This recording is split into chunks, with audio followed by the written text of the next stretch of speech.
જય દ્વારકાધીશ. કેમ છો બધા? મજામાં જશે તો હાર્દિક સ્વાગત છે મારા બ્લોગમાં. કાલનો બ્લોગ ઉતાર્યો હતો પણ એ થોડોક જ ઉતાર્યો હતો કેમ કે ક્યાં નહોતા એટલે બધો બ્લોગ નહોતો ઉતરો. પણ આજે ક્યારે છે એટલે આજ શ્રીમત હતા છે મોહન બાપુ છોકરાનું તો ના જવાનું છે અને એવું લાગશે ને તો બપોર પછી આજ ફરવા પણ જશે. કંઈ નહીં તો બી કન્ટિન્યુ બ્લોગમાં બન્યા રહેજો.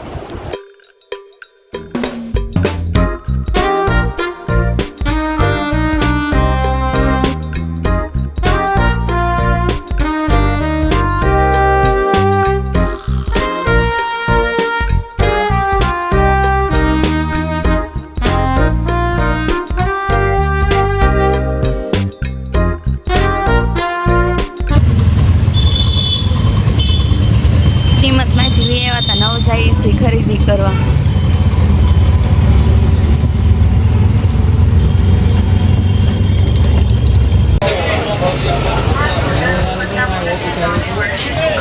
બરોડામાં આવી ગયા છે ખરીદી કરવા. જવું બધું ખરીદી કરીને જાઓ ઘરે વી આમને છે ને લેવા આવ્યો છો કે વડલે પોગે ને એટલે ફોન કરજો કે હું લેવા આવી તાર લેવા આવ્યો તમને. ઘરે પોગી ગયા તા ને અત્યારે જો પકોડાનો પ્રોગ્રામ કરવાનો છે. સાંજે બધા ભેગા થાય ને તઈ આપણે મળીએ. હાલો પકોડા બનાવવાનું શરૂ થઈ ગયું છે. જો કેટલા બધા બનાવી નાખ્યા છે.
હું બહાર જવાનું કહેતી હતી પણ કાંઈ મેળ આજે નથી આવ્યો કેમ કે મારા ભાભીને ઘરે એના જમવાનું હતું તો આમને મોડું થઈ ગયું હતું ને જમવામાં એટલે કાંઈ ફરવા ગયા નથી. તો કંઈ નહીં, આ વ્લોગમાં આટલું તો હતું. જો આ વ્લોગ ગમ્યો હોય તો લાઈક કરજો, શેર કરજો અને કમેન્ટ કરવાનું ભૂલતા નહીં. જય દ્વારકાધીશ.